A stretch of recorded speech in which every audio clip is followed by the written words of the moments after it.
केही कार्यक्रमहरू हामी हाम्रो मौलिकतालाई बिर्सिएर अथवा आयातित खालको भनौँ न आयातित नारा बनाउने प्रति हामी अलि आकर्षित भएका हौँ कि भन्ने खालको अनुभूति मलाई पनि भएको छ।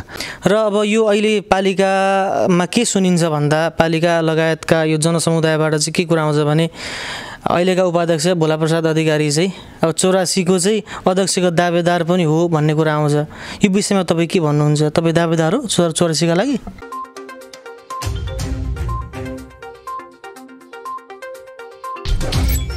नमस्कार दर्शकहरू, तपाईँ सम्पूर्णलाई हार्दिक स्वागत छ। तपाईँ nigranitimes.com हेरिरहनु भएको छ र आज पनि नयाँ श्रृङ्खलाका साथमा म सनम उपस्थित भइसकेको छु र मलाई क्यामेरामा विवेक खतिवडा र दुर्गेश खतिवडाले साथ दिइरहनु भएको छ।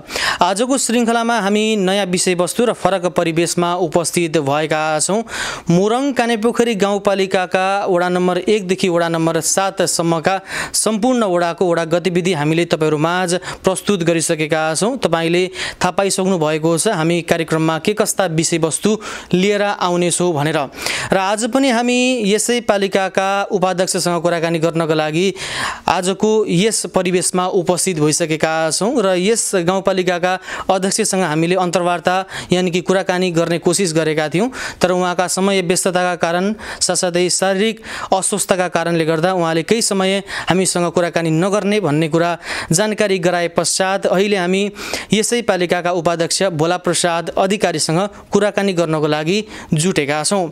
हामी यस कार्यक्रममा कानेपोखरी गाउँपालिकाका सम्पूर्ण गतिविधिहरूको बारेमा समेट्नेछौँ। आज पनि हामी कानेपोखरी गाउँपालिकाले विगतमा गरेका योजनाहरू, गरेका कार्यक्रमहरू र अहिलेको अवस्थामा वर्तमान समयमा के कस्ता कार्यक्रमहरू, योजनाहरू अघि सारिरहेको छ र भविष्यमा के कस्ता योजनाहरू बुन्दैछ भनेर समग्र विषयमा केन्द्रित रहेर कुराकानी गर्नेछौँ।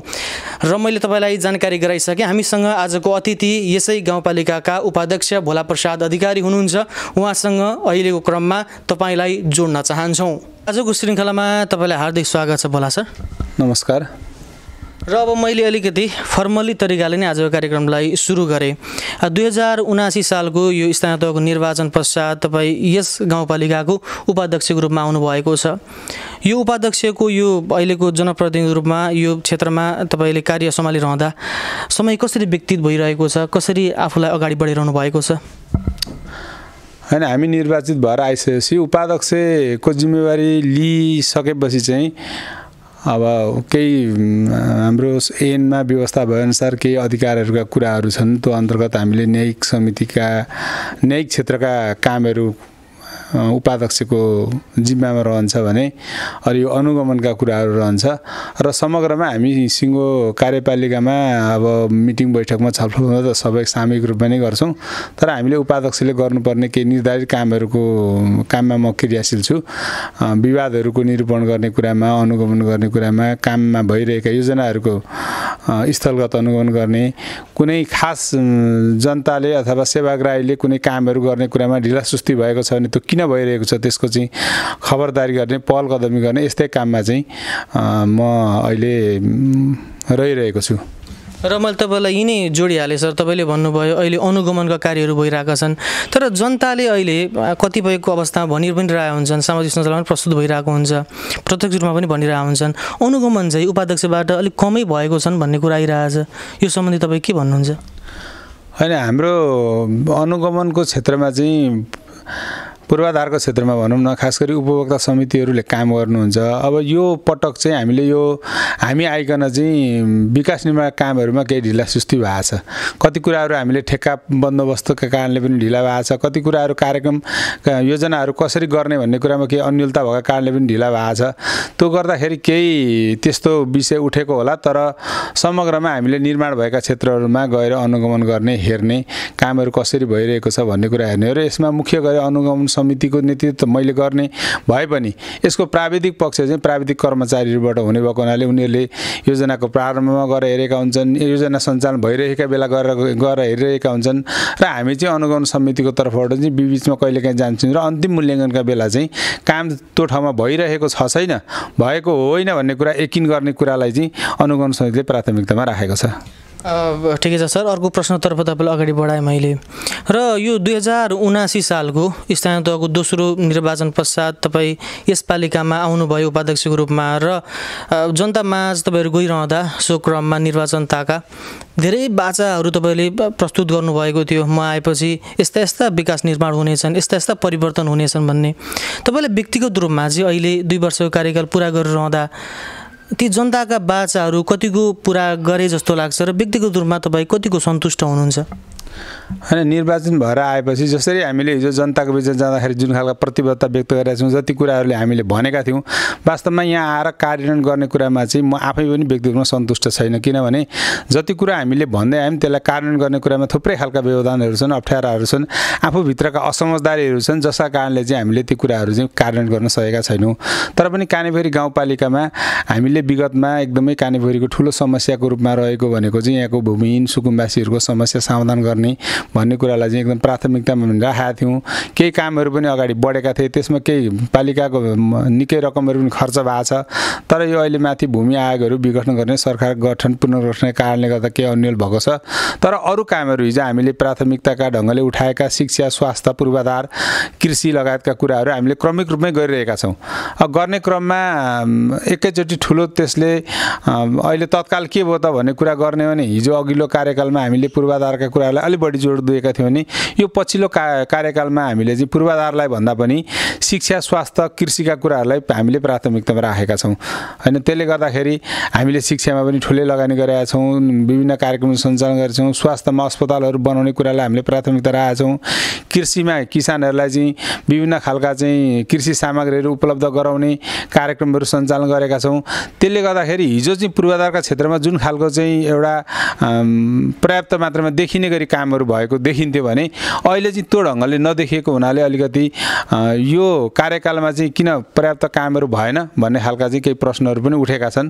तर आउँदा वर्षहरूमा अहिले थुप्रै बाटाहरू पनि पूर्वाधारका ठेक्काहरू पनि लागेका छन्। त्यसले गर्दा आउँदो दिनमा अथवा यो अब एकाध वर्षभित्रमा यसको चाहिँ अहिले यो वर्ष पनि पूर्वाधारका क्षेत्रमा केही महत्त्वपूर्ण कामहरूको थालनी हुन्छ र ती सम्पन्न भएपछि देखिने गरी नै काम अगाडि बढ्छन् भन्ने मलाई लाग्छ।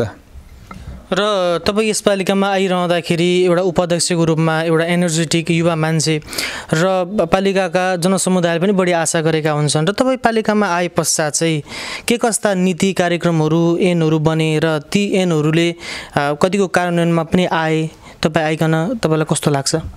होइन, हामी आइकन केही ऐनहरू निर्माण गरेका थियौँ। जस्तै मैले उदाहरणको रूपमा दिन खोजेको, हामीले चाहिँ टोल विकास संस्था निर्माण गर्नुपर्छ। जबकि टोल विकास संस्था निर्माण गर्न सकियो भने त्यो एउटा चाहिँ दिगो संरचना पनि हो।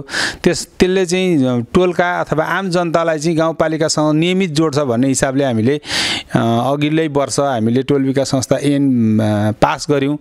तर अहिले त्यो टोल विकास संस्था कार्यान्वयन गर्ने दिशामा चाहिँ वार्डहरू, खास गरी वडाध्यक्षहरू त्यो कुरामा त्यति धेरै चाहिँ सक्रिय भएको जस्तो पाइएको छैन, जसले गर्दा हामीलाई चाहिँ जनतासँग जोडिने कुरामा चाहिँ केही चाहिँ समस्याहरू छन्। अब केही ऐन कानुनहरू पनि बनाएका छन्, हामीले शिक्षा ऐनमा केही संशोधन गरेका छौँ। होइन, यस्ता ऐनहरू हामीले बनाएका छौँ। तर अघिल्लो कार्यकालमा एकदम धेरै ऐन कानुनहरू बनेका थिए। अहिलेको यो कार्यकालमा हामीले त्यति धेरै ऐन कानुनहरू त बनाएका छैनौँ।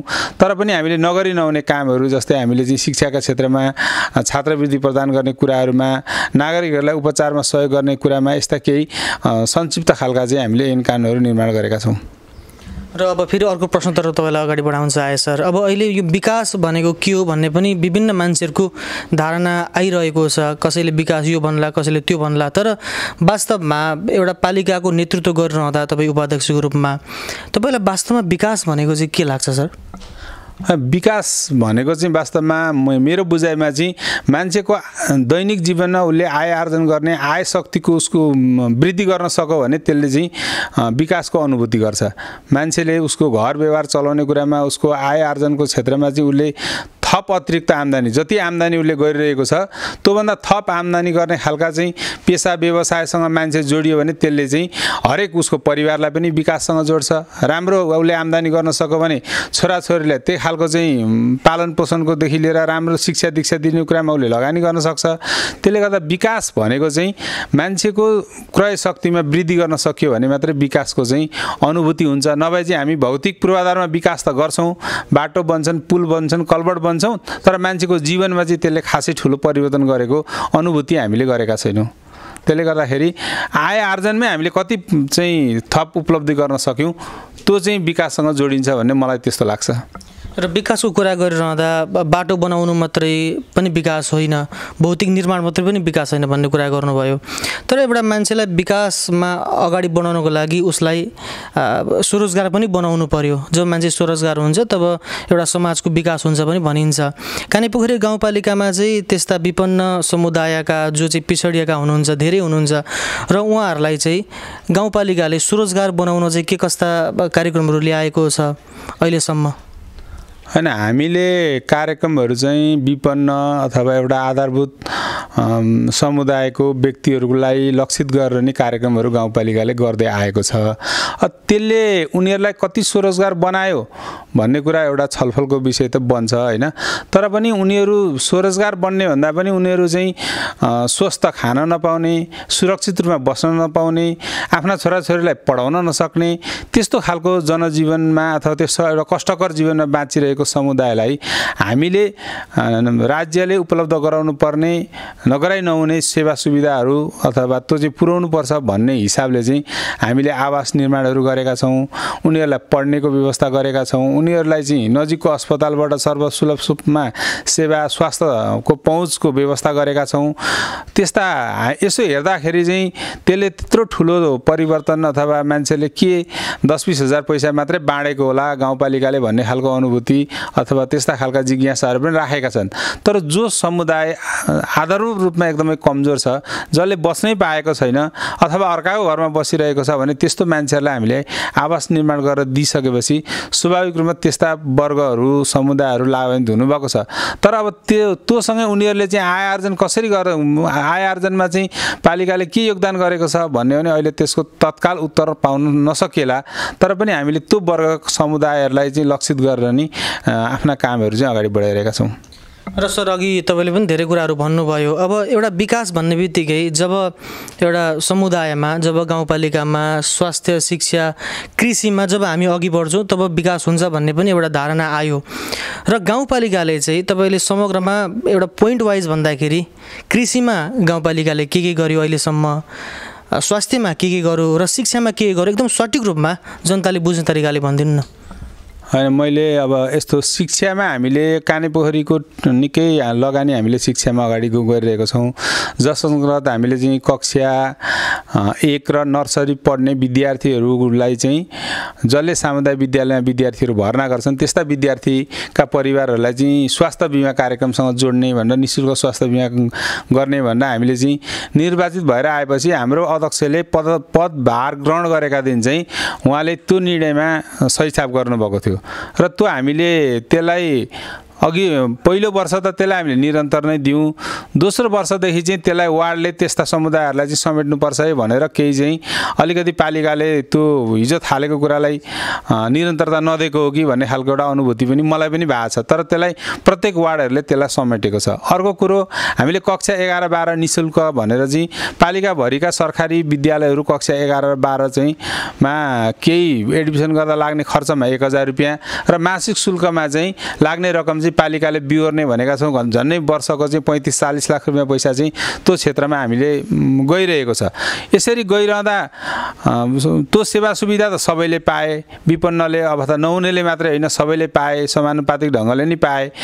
त्यस्तै अर्को हामीले चाहिँ कानेपोखरीका चाहिँ बुहारीहरू जो चाहिँ कानेपोखरीवासीका बुहारीहरू, खास गरी बुहारीहरूलाई चाहिँ पठन पाठनमा चाहिँ हामीले खासै चासो दिने खालको चलन पनि पहिला थिएन। अहिले त त्यो समय बदलिएको छ। तर त्यस्ता बुहारीहरूलाई चाहिँ निःशुल्क स्नातक तह पढाउने भनेर हामीले कार्यक्रम गरेको छौँ। हामीले प्राविधिक शिक्षालाई जोड दिएर अघिल्लो पहिलो वर्ष त झन्डै हामीले 11-12 लाख रुपियाँ जति 12 लाख रुपियाँ चाहिँ विभिन्न 12-13 जना यहाँका चाहिँ छोराछोरीलाई प्राविधिक क्षेत्रमा पढ्नको निमित्त हामीले सहयोग गरेको छौँ। अहिले पनि केही अङ्क केही घटेको छ, त्यस्ता खालका कार्यक्रममा हामीले गर्दै आएका छौँ। विद्यालयका भौतिक सुधारका निमित्त टिनहरू पानी चुइने खालका छानाहरू भएका ठाउँमा टिनहरू लगाउने गरेको छौँ। अरू कक्षा कोठाहरू डेस्क बेन्चहरू निर्माण गर्ने गरेका छौँ। भवनहरू निर्माण गर्ने गरेका छौँ। शिक्षाको क्षेत्रमा हामीले महत्त्वपूर्ण गरेका छौँ। हामीले कानेपोखरी 2 को दलेलीमा भएको जुन अहिले जुन स्कुल छ जहाँ +2 पनि चलिरहेको छ त्यहाँ गाउँपालिकाले नै विशेष अनुदानमै माग गरेर हामीले झन्डै त्यहाँ यो वर्ष शुद्ध गरी झन्डै 5 करोडको भवन चाहिँ त्यहाँ निर्माण भइरहेको छ। यो हिसाबले कानेपोखरी गाउँपालिकाले शिक्षालाई प्राथमिकता दिएको छ। अब स्वास्थ्यको क्षेत्रमा अघि पनि मैले भने प्रत्येक वार्डमा चाहिँ त्यो आधारभूत स्वास्थ्य केन्द्र स्थापना गर्न हामीले त्यो खालका कार्यक्रमहरू अगाडि बढाइयो। जस अन्तर्गत 3 नम्बर वार्डमा थिएन, अहिले चाहिँ भवन निर्माण भइसकेको छ। सबै वार्डहरूमा चाहिँ अब सञ्चालन ती सम्बन्धित भवनहरूमा सञ्चालन गर्न त सकिएको छैन, तर सबै वार्डहरूमा चाहिँ आधारभूत स्वास्थ्य केन्द्र सञ्चालन गर्ने भनेको छौँ। कानेपोखरी अस्पताल सञ्चालनमा छ जहाँ चाहिँ अहिले दैनिक रूपमा चाहिँ 200-250 बिरामीहरू चाहिँ त्यहाँ नियमित रूपमा आउनुहुन्छ र ती बिरामीहरूले चाहिँ विभिन्न खालका परीक्षणहरू गर्नेदेखि लिएर सबै कामहरू त्यहाँ चाहिँ सञ्चालन छ। त्यसको निमित्त अहिले 2 जना चाहिँ MBBS डाक्टरहरू जुन अधिकृत लेभलको डाक्टरलाई हामीले राखेका छौँ। अरू जनशक्तिहरू पनि थुप्रै थपिएको छौँ। मलाई लाग्छ त्यो झनै 1.5 करोड जति हामीले वार्षिक रूपमा त्यो क्षेत्रमा हामीले चाहिँ गाउँपालिकाले अतिरिक्त खर्च गरेको छ।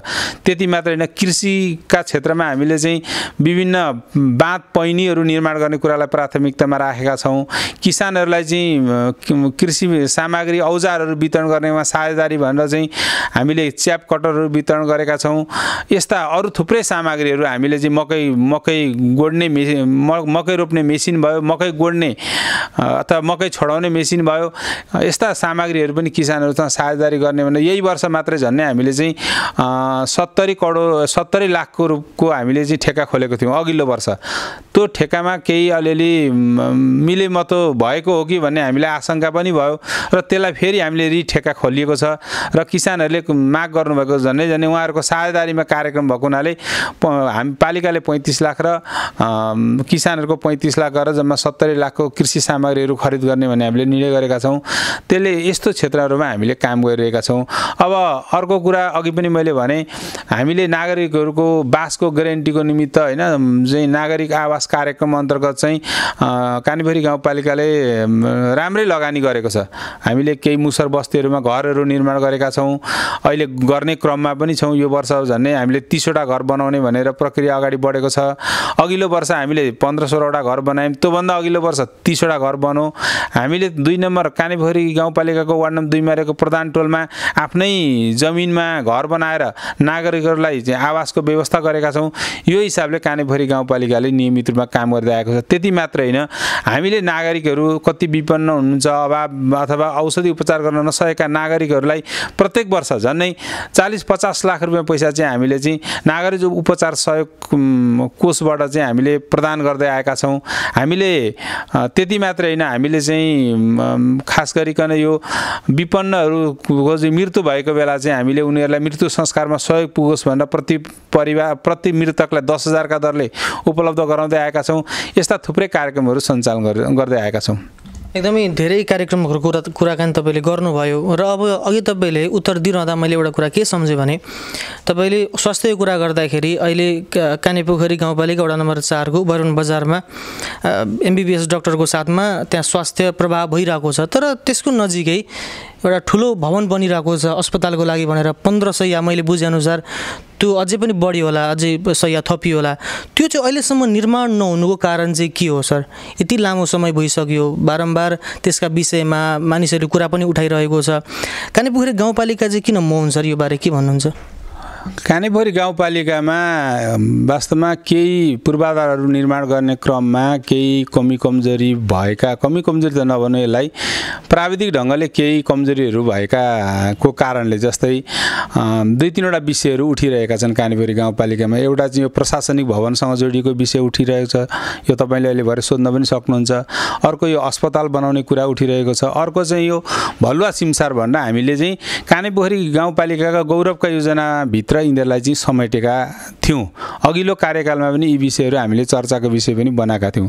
तर ती निर्माण गर्ने क्रममा कति चाहिँ हामीले वन कार्यालयबाट अनुमति नलिकन काम गरेका कारणले आज चाहिँ भलुवा सिमसार अन्यलमा छ। त्यहाँ काम गर्ने ठेकदारले पनि भुक्तानी पाएको छैन, त्यो काम पनि अधुरै रूपमा रहेको छ। हामी त्यसलाई वन मन्त्रालयसँग सहजीकरण गरेर हुन्छ कि अथवा त्यो चाहिँ खास गरी त्यसको डिपिआर चाहिँ स्वीकृत नगरिकन ठेक्का लगाइयो भनेर चाहिँ आज भलुवा सिमसारको चाहिँ काम रोकिएको छ। अर्को कानेपोखरी अस्पताल चाहिँ डिपिआर बनाइरहँदाखेरि आफ्नो जति जमिन थियो त्यो जमिनमा पुग्ने गरी चाहिँ त्यो जमिनभित्र अट्ने गरेको चाहिँ भवन निर्माण चाहिँ भएन भन्ने कुरा चाहिँ अहिले पछिल्लो चरणमा आएर थाहा पाइयो। र त्यतिखेर हामीले चाहिँ थप जमिन चाहिँ नजिकको अर्को चाहिँ जग्गादाताबाट जग्गा खरिद गर्ने भनेर चाहिँ त्यो बेला भवन निर्माण गर्न सुरु गरिएको थियो। तर जब सुरु भयो जग्गादातासँग जग्गा किन्न सक्ने अवस्था रहेन, किनभने अघिल्लो पटक पनि जग्गा खरिदमा केही समस्याहरू पनि भएको हुनाले त्यसमा हामीले चाहिँ जग्गा खरिदलाई त्यति धेरै मूल्य तिरेर खरिद गर्न सक्ने अवस्था भएन। उहाँले अत्यन्त धेरै मूल्य माग्नुभयो, त्यो मूल्य चाहिँ गाउँपालिकाले दिने खालको परिस्थिति भएन। त्यसले गर्दाखेरि हामीले त्यो जग्गा प्राप्त गर्न सकेनौँ र त्यो जग्गा प्राप्त नभएपछि त्यो भवन चाहिँ पुरा कम्प्लिट रूपमा बन्न सक्ने अवस्था नभएको हुनाले अहिले भवनको चाहिँ डिपिआर नै संशोधन गर्ने भनेर त्यसलाई चाहिँ हामीले पालिकाले निर्णय गरेर त्यसलाई संशोधनको निमित्त स्वास्थ्य मन्त्रालयमा पठाएका छौँ। स्वास्थ्य मन्त्रालयले पनि अरू थुप्रै स्थानीय तहहरूमा यो समस्या छ, त्यसले गर्दा एकपल्टलाई संशोधन गर्न दिने खालको चाहिँ स्वास्थ्य मन्त्रालयबाट पनि त्यो खालको सूचना हामीले पाएको हुनाले अब चाँडै नै त्यो बाँकी रहेको झन्नै त्यो 60% चाहिँ अब निर्माण भइसकेको छ भने 40% निर्माण गर्न बाँकी छ र त्यो अब चाँडै नै निर्माण प्रक्रियामा अगाडि जान्छ। त्यो कारणले अलिकति अन्यल भएको हो। र त्यति अघि भन्दै हुनुहुन्थ्यो अब अघिल्लो कार्यकालमा सुरु गरेका कामहरू कति कुराहरू हिजो अघिल्लो पालाको नेतृत्वले केही लक्ष्य अथवा केही योजनाका साथ सुरु गरेको थियो होला। नेतृत्व परिवर्तन भयो, नेतृत्व परिवर्तन भएपछि हिजो गरेका कामहरूको बारेमा जम्मै कुरा पछिल्लो नेतृत्वले त्यसलाई चाहिँ के भन्छ अपनत्व लिने कुरामा केही कमजोरी भयो अथवा ध्यान पुगेन होला। त्यस्ता कुराले गर्दाखेरि पनि हामी यी गौरवका योजनाहरूमा केही अन्यल चाहिँ भएको छ। कानेपोखरी गाउँपालिका भन्ने बित्तिकै चाहिँ पर्यटकको हिसाबले निकै सुन्दर गाउँपालिका पनि हो र यहाँ चाहिँ त्यस्ता विभिन्न कुराहरूको सम्भावना पनि रहेको छ पर्यटकको हिसाबले। र हामीले छिमेकी पालिका पत्री संसारको कुराकानी गरिरहनु पर्दाखेरि पत्री संसारमा धेरै सिमसार क्षेत्रहरू जुनले चाहिँ पर्यटकको हिसाबले राष्ट्रिय स्तरमै चिनिएको पनि छ। हामी पनि त्यो सम्भावनामा छौँ कानेपोखरी गाउँपालिका पनि। तर सिमसारको विकास चाहिँ सोचे अनुरूप नभए जस्तो महसुस हुन्छ। अघि पनि सिमसारको थोरै कुराकानी आए र तपाईँले छोटो रूपमा भन्नुपर्दा अब हामी यो सिमसारलाई नै प्रयोग गरेर राष्ट्रिय स्तरसम्म र जिल्ला स्तरमा कसरी एउटा चर्चाको हिसाबमा हामी अगाडि आउने भन्ने विषय कानेपोखरी गाउँपालिकाले कसरी सोचेको छ? होइन, कानेपोखरी गाउँपालिकाले आफ्नो यो खास गरी पर्यटनसँग जोडिएको विषयमा अहिले हामीले भलुवा सिमसारको निमित्त केही पैसा यो पर्यटन मन्त्रालयबाट प्राप्त भएको छ, झन्डै 90 लाख प्राप्त भएको छ। त्यो 90 लाखले अलिकति त्यहाँको आकर्षण वृद्धि गर्ने, प्रदर्शकहरूलाई र पर्यटकहरूलाई आन्तरिकदेखि बाह्य पर्यटकहरूलाई त्यहाँ आउने वातावरण सिर्जना गर्ने, त्यहाँ भन्ने खालको चाहिँ योजना निर्माण गर्ने भनेर हामीले त्यहाँको सामुदायिक वन र 7 नम्बरको वार्डले समन्वय गरेर एउटा चाहिँ कार्यक्रम त्यसको चाहिँ इस्टिमेट तयार गर्ने भनेर भनेको छौँ। र त्यति मात्रै होइन हो, हामीले चाहिँ यहाँ कालीकोसी भन्ने हाम्रो चाहिँ एकदम सिमसार छ जसको कालीकोसीको मुहानको पानीले चाहिँ यहाँको चाहिँ थुप्रै 100 बिघा जमिन सिँचित हुन्छ। त्यसको संरक्षणको योजना बनाउने भनेर हामीले सुरु गऱ्यौँ, तर त्यसलाई लक्ष्य अनुसार हामीले चाहिँ पुरा गर्न सकेका छैनौँ। भलुवा सिमसारको अघि नै कुरा गरेँ, त्यो पनि एउटा ठुलो योजनाको रूपमा हामीले लियौँ र त्यतिखेर त्यो 5 करोडको योजना ठेक्का पनि लागिसकेका थियो र त्यो आज कार्यान्वयन गर्न सकिरहेको छैन। त्यहाँ होइन अर्को चाहिँ भुलकै सिमसार भन्ने छ, यस्ता सिमसारहरू पनि छन्। त्यति मात्र होइन, हामीले चाहिँ कानेपोखरी अहिले जुन हाम्रो पूर्व पश्चिम राजमार्गसँग जोडिएको कानेपोखरी चोक छ, त्यो कानेपोखरी चोकमा व्यवसाय गर्ने, खास गरी होटल व्यवसाय गर्नेहरूमा त्यहाँ विभिन्न क्षेत्रका साथी पर्यटकहरू त्यहाँ आउने, बस्ने, त्यहाँ खाने खालकाखेरि अवस्थाहरू पनि छ। उहाँहरूलाई वृद्धि गर्नको निमित्त त्यहाँको चाहिँ एउटा सुन्दरता कसरी बढाउन सकिन्छ भन्ने कुराहरू पनि गाउँपालिकाले लगानी गर्ने हो भने थप त्यसले आकर्षण सिर्जना गर्छ। हामीले अघिल्लो साल जस्तै यो रङ्गेली कानेपोखरी सडकलाई चाहिँ जङ्गलमा विद्युतीकरण अथवा बत्ती बालौँ भनेर हामीले हरियाली बनाउने, सडक के अरे बाटोमा चाहिँ बिजुली बाल्ने, हरियाली बनाउने भनेपछि बिजुली बाल्ने भनेर चाहिँ हामीले चाहिँ सुरु गरेको थियौँ। तर यो पछिल्लो समय त्यो बिजुली चाहिँ हामीले बाल्न सकेको छैनौँ, किनभने त्यहाँ एक साइडबाट हाई टेन्सन लाइन गएपछि त्यसलाई सार्नुपर्ने अवस्था भयो। तत्काल फेरि थप हिजो एउटा कामको भुक्तानी गरिएको छ, त्यही कामको निमित्त अर्को भुक्तानी गर्न अप्ठ्यारो भएको कारणले पनि अहिले चाहिँ त्यहाँ बिजुली हामीले बाल्न सकिरहेका छैनौँ। अहिले रङ्गेली कानेपुरी सडक र यो जदाको सडकमा 2 प्रति वृक्षारोपण गर्ने भनेर अघिल्लो वर्ष थालै नै भएको छ।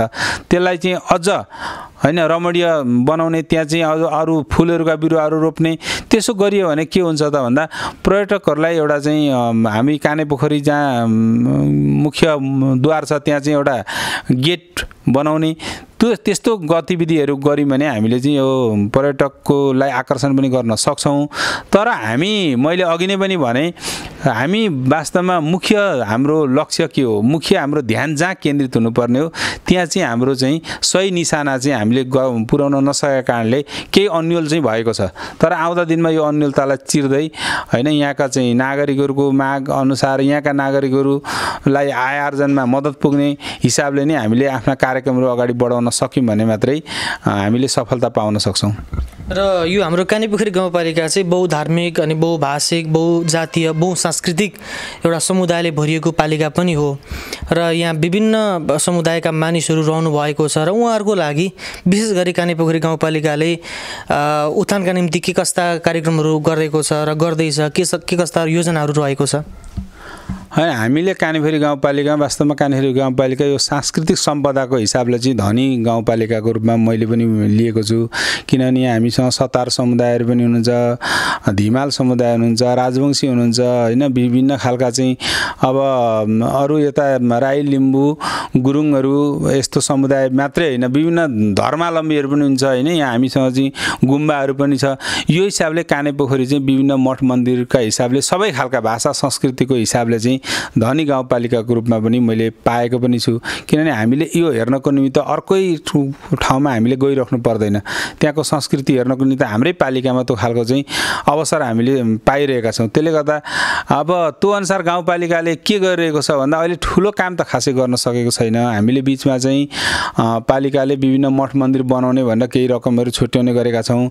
यहाँका चाडहरूको निमित्त हामीले चाडपर्व मनाउनको निमित्त महोत्सवहरू गर्नको निमित्त पनि सहज होस् भनेर गाउँपालिकाले विभिन्न समुदायले रकम माग्न आउँछ, त्यसमा बजेट पनि छुट्याउने गरेका छौँ। त्यो हिसाबले पनि ती चाडपर्वहरूको संस्कृतिको ती धर्मावलम्बीहरूको संरक्षणको निमित्त चाहिँ पालिकाले कार्यक्रमहरू पनि गर्दै आएको छ र मठ मन्दिरहरूमा चाहिँ केही रकमहरू विनियोजन गर्दै आएका छौँ। अब माग धेरै छ, अब धेरै माग अनुसार सबैको माग पुरा गर्न सकेको छैनौँ। तर त्यस्ता सम्प्रदायहरूले चाहिँ गर्दै गरेका कार्यक्रमहरू, उनीहरूले गरेका मठ मन्दिर बनाउने कुराहरू, जग्गाहरू संरक्षण गर्ने कुरामा चाहिँ गाउँपालिकाले साझेदारी गर्दै आएको छ। र अहिले हाल चाहिँ पालिकाले के कस्ता बौद्धिक पूर्वाधारका कामहरू गरिरहेको छ सठिक रूपमा भनिदिनु न। यो वर्ष चाहिँ हामीले अलिअलि देखिन्छ कि भन्ने खालको अनुभूति मलाई पनि भएको छ। झन्डै 2टा हामीले ठुला ठेक्का भर्खरै खोलेका छौँ र ठेक्का लागि पनि सकेको छ। झन्डै चाहिँ 30-31% बिलोको हिसाबले लागेको छ भन्ने कुरा आएको छ। र यो चाहिँ प्रत्येक वार्डमा चाहिँ झन्डै 2 करोडभन्दा माथिका योजनाहरू छन्। हरेक वार्डमा 2 करोडभन्दा माथिका छन् र यसलाई बहुवर्षीय योजनाको रूपमा लिएका छौँ। कति ठाउँमा हामीले पिच बनाउने भनेका छौँ, जस्तै 7 नम्बर वार्डमा पिच र ड्रेनको सडक छ, 6 नम्बर वार्डमा पनि छ, हरेक वार्डमा छ। र यो कार्यान्वयन भइसकेपछि पूर्वाधारका क्षेत्रमा चाहिँ कानेपोखरी गाउँपालिका यसपालि हामीले एउटा रूपान्तरण गर्न खोजेको के भने ड्रेन सहितका सडकहरू निर्माण गरौँ।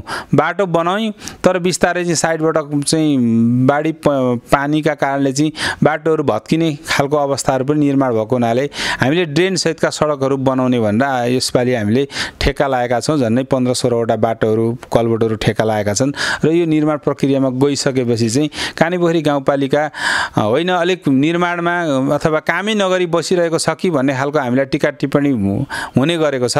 तर यो निर्माण प्रक्रिया अगाडि बढिसकेपछि होइन रहेछ, गाउँपालिकाले आफ्नो काम त गरिरहेको रहेछ, गर्न थालेछ भन्ने खालको अनुभूति हुने गर्ने काम गर्ने खालको अवस्था छ। र अघि पनि हाम्रो केही कुराहरू त तपाईँले प्रस्तुत गरिहाल्नुभयो। कानीपोखरी गाउँपालिकाले चाहिँ नीति तथा कार्यक्रमहरूमा चाहिँ अलिक बढी महत्त्वाकांक्षी विषयहरू समेटेको हो कि भन्ने पनि अहिले जनताहरूले त्यो महसुस गरिरहेका छन्, तपाईँले पनि महसुस गर्नुभएको छ। र वास्तवमा चाहिँ यी नीति तथा कार्यक्रमहरू चाहिँ कस्तो ल्याउनु पर्ने रहेछ, त्यो अलिक बढी महत्त्वाकांक्षी अलिक बढी भयो सर?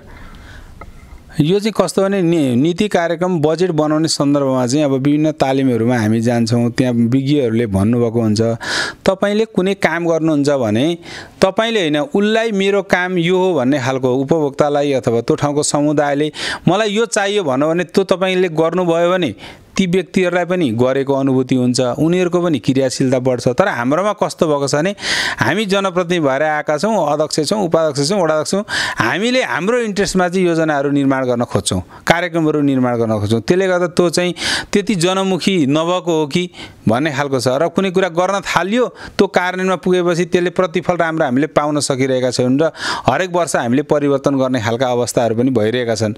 त्यसले गर्दा हामी योजनाहरू निर्माण गर्दा चाहिँ त्यसको योजनाका चरणहरू पुरा गरेर निर्माण गर्ने कुरामा हामीले ध्यान दिन सक्यौँ भने सही योजनाहरू छनौट हुन्छन्, सही कार्यक्रमहरू छनौट हुन्छन्। तर हामी आफूभित्रै रुम लिएर होइन, आफूभन्दा बाहिर नगएर हामी नै निर्वाचित छौँ, हामीले बनाउने हो भन्ने खालको सोच हामीले पाल्यौँ भने कहिलेकाहीँ त्यस्ता योजनाहरू चाहिँ त्यति प्रभावकारी पनि हुन सक्दैनन्, जनमुखी पनि हुन सक्दैनन् र आम जनताको नागरिकको चाहना एकातिर हुन्छ, हाम्रो रहर अर्कातिर हुन्छ र त्यसले हामीलाई अन्यलता सिर्जना गर्छ। र यो गत आर्थिक वर्षमा तपाईँहरूले रातो किताबमा प्रकाशित गरे अनुसार केही मुख्य बुदाहरू म भन्छु। कानीपोखरीको खिर गुणस्तरमा छैन पिर, आफ्नै बारी अर्ग्यानिक पोखरी, आमाको सिप सन्तानलाई अर्ग्यानिक गुन्द्रुक मोरङलाई भनेर रहेछ। यो चाहिँ अब कानीपोखरी गाउँपालिकाको एकदमै बढी प्रचार गरिएको विषय पनि हो र जनताहरूले चाहिँ यी कार्यक्रमबाट चाहिँ पालिकाका जनप्रतिनिधिले के गर्ने रहेछन् त भन्ने कुराहरू पनि उहाँले सोच्नु भएको कुरा हो। यी तीनटै कार्यक्रमहरू अहिले के मरिरहेको जस्तो देखिन्छ नि सर, के हो? होइन, मैले अघि प्रारम्भमा पनि भने केही कार्यक्रमहरू हामी हाम्रो मौलिकतालाई बिर्सिएर अथवा आयातित खालको भनौँ न, आयातित नारा बनाउने प्रति हामी अलि आकर्षित भएका हौँ कि भन्ने खालको अनुभूति मलाई पनि भएको छ।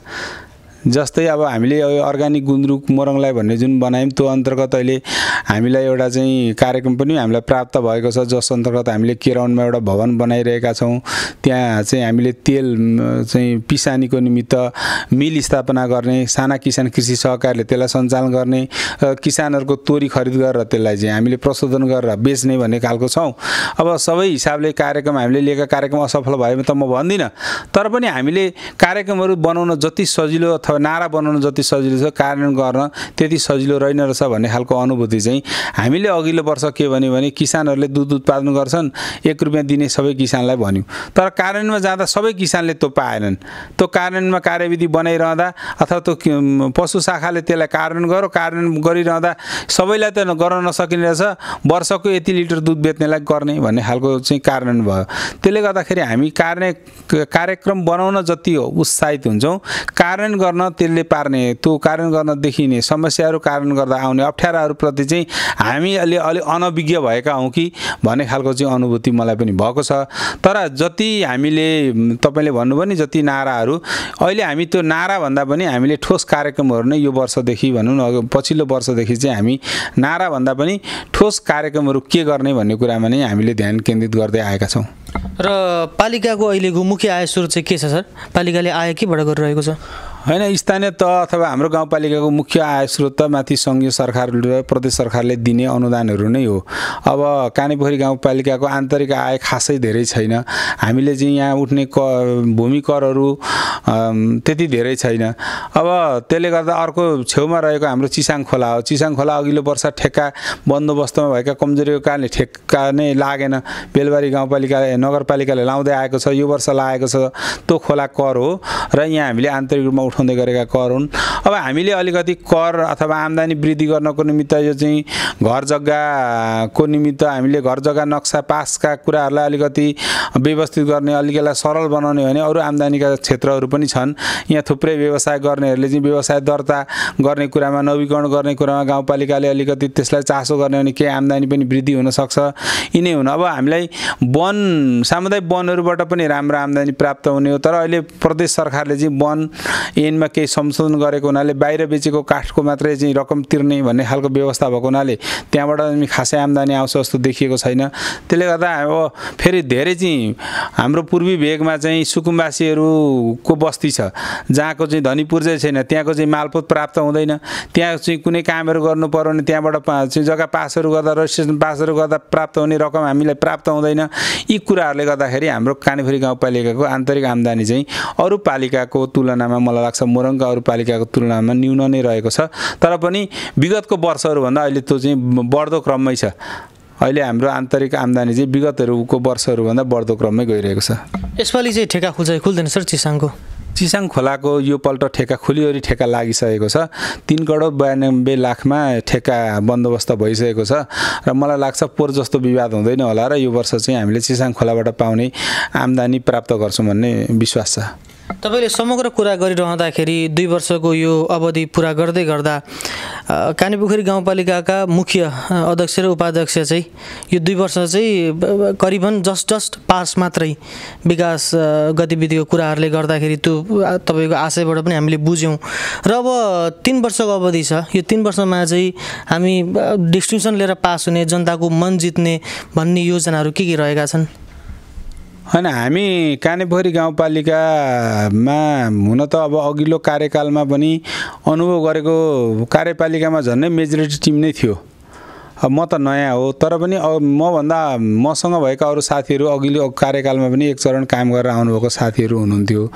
हामीले अघिल्लो कार्यकालमा पूर्वाधारका क्षेत्रलाई नै हामीले प्राथमिकतामा राखेको हुनाले त्यसले एउटा विकासको चाहिँ बारेमा हामीले चाहिँ धेरै कुराहरू गर्दै पनि आयौँ। तर पूर्वाधार मात्रै मुख्य अहिले चाहिँ विकास होइन, मानवीय विकास पनि यसलाई चाहिँ सूचकको रूपमा लिनुपर्छ भन्ने हिसाबले चाहिँ हामीले शिक्षा, स्वास्थ्य, कृषि, खानेपानी यस्ता कुराहरूमा जोड दिँदै आएको हुनाले अब यस्तो कुराहरू चाहिँ एकैचोटि यसले चाहिँ गुणात्मक परिवर्तन भएको देखिँदैन पनि हैन। त्यसले गर्दा ती कुराहरूबाट हामी चाहिँ क्रमिक रूपमा मात्रै त्यसले चाहिँ हामीले सफलता प्राप्त गर्न सक्छौँ। त्यसले गर्दा अब यो 2 वर्ष झन्डै 2.5 वर्ष हाम्रो बितिसक्यो। यो 2 वर्षको अनुभवले नै पनि होला पूर्वाधारको क्षेत्रमा हामीले यो वर्ष अलिक ठोस खालको काम गर्ने खालको वातावरण पनि सिर्जना भएको छ। त्यसले गर्दा यी कामहरू हामीले गर्न सक्यौँ भने हाम्रो कार्यकाल त्यस्तो चाहिँ एकदम शून्यमा त म भन्दिनँ हैन, शून्यको कुरा त छैन। हामीले कानेपोखरीको आम्दानीमा हाम्रो सीमित स्रोत साधनका बावजुद पनि कानेपोखरी गाउँपालिकाले चाहिँ सबै समग्र क्षेत्रमा केही न केही गर्ने प्रयत्न गरेको हो भन्ने खालको चाहिँ अनुभूति हुने गरी नै काम हुन्छ भन्ने मैले विश्वास लिएको छु। अब हामी कार्यक्रमको अन्त्यतिर पनि आइपुगेका छौँ। धेरै कुराहरू तपाईँले व्यक्त गरिसक्नु भएको छ र अब 5 वर्ष पुरा गर्न करिबन 3 वर्ष बाँकी छ र अब यो अहिले पालिकामा के सुनिन्छ भन्दा पालिका लगायतका यो जनसमुदायबाट चाहिँ के कुरा आउँछ भने अहिलेका उपाध्यक्ष भोलाप्रसाद अधिकारी चाहिँ अब 84 को चाहिँ अध्यक्षको दावेदार पनि हो भन्ने कुरा आउँछ। यो विषयमा तपाईँ के भन्नुहुन्छ? तपाईँ दावेदार हो 84 का लागि? यस्तो हामी अब म मेरो निजी कुरा चाहिँ गर्ने राजनीतिकमा विद्यार्थी कालदेखि नै लाग्यो। अब कुनै खास पद पाउने भनेर राजनीतिक अभियानमा लागि पनि होइन। अब परिस्थितिले हिजो चाहिँ मैले अध्यक्षको नै टिकटमा आएको थिएँ। अब अध्यक्षको टिकटमा आएको थिएँ, उपाध्यक्ष दिनुभयो, पार्टीले भन्यो, त्यही अनुसार गइयो। अब काम गरिराखेको छ। अब हेरौँ 84 आउन थुप्रै छ। त्यतिन्जेलमा परिस्थिति अब यो मैले चाहेर पनि पाउने पनि होइन। यो त पार्टीले गर्ने निर्णय, यहाँका जनताहरूले हामीले गरेको कामप्रतिको विश्वसनीयता, भरोसा जे छ त्यो आधारमा पार्टीले निर्णय गर्ने हो। त्यो अनुसार को उम्मेदवार बन्छ त्यो परिस्थितिले निर्धारण गर्ने विषय हो। र हामी अन्तिममा छौँ। अघि पनि मैले भनिहालेँ र अन्तिममा मैले तपाईँलाई गर्न छुटेका प्रश्नहरू र तपाईँलाई मनमा लागेका केही छन् भने अन्तिममा दर्शकहरूमाझ र गाउँवासीमाझ राखिदिनु हुनको लागि मैले अनुरोध गरेँ। होइन, अरू समग्र विषय भन्दा नि हामीले प्लानिङ गरेर यो कामहरू गर्न नसकेका कारणले कानेपोखरी गाउँपालिकाले खासमा चाहिँ अलि लक्ष्य निर्धारण गर्न नसकेको हो कि भन्ने खालको अनुभूति भएको छ। त्यसले गर्दा आउँदा वर्षमा अझै पनि यसलाई हामीले सही ट्र्याकमा हिँडाउन सक्यौँ भने हिजो हामीले गरेका प्रतिबद्धताहरू, खास गरी यो भूमिहीन सुकुम्बासीहरूको चाहिँ जुन पूर्जा वितरण गर्ने कुरा छ, यो चाहिँ हाम्रो मुख्य चाहिँ नि विषय हो। यो विषय अन्यल छ अथवा अन्यल बिचमै रहेको थियो। आउँदो दिनमा यो कामलाई चाहिँ हामीले 84 को निर्वाचनमा जानुभन्दा अगाडि यहाँका जो भूमिहीन सुकुम्बासी हुनुहुन्छ, जसले वर्षौँदेखि जग्गा जमिन भोग्दै आउनुभएको छ, पूर्जा छैन उहाँहरूको हातमा हामीले पूर्जा वितरण गर्न सक्यौँ भने त्यो चाहिँ हामीले खास गरी कानेपोखरी गाउँपालिकाका जनता बिचमा गरेको प्रतिबद्धता पुरा गरेको अनुभूति पनि हुन्छ र त्यो दिशा त्यो चाहिँ हाम्रो मुख्य चासो हो त्यो चाहिँ त्यसमा हाम्रो ध्यान केन्द्रित हुनुपर्छ अलि त्यसमा ध्यान नपुगेको हो कि भन्ने खालको मेरो पनि बुझाइ छ तर अब यो भूमि आयोग बनिसकेपछि हामी त्यो विषयमा लाग्ने छौँ अब अरू समग्र विषयमा त के भने सीमित आय स्रोतका कारणले नै हामीले ठुला योजनाहरू गर्न सकेको छैनौँ ठुला कार्यक्रमहरू सञ्चालन गर्न सकेको छैनौँ तर पनि आज कानेपोखरी गाउँपालिका म के भन्छु भने कति पालिकाहरूमा चाहिँ निर्माण भएका कुराहरूको भुक्तानी नपाइरहेका अन्यल भइरहेको विगतका चाहिँ बाँकी बकौता तिर्न नसकिरहेका भन्ने खालका गुनासाहरू पनि छन् भने कानेपोखरीमा चाहिँ त्यो खालको खासै अवस्था चाहिँ मैले पाइरहेको छैन त्यसले गर्दा कानेपोखरी गाउँपालिकाले यहाँका जनताहरूको ठुलो अपेक्षा पनि छैन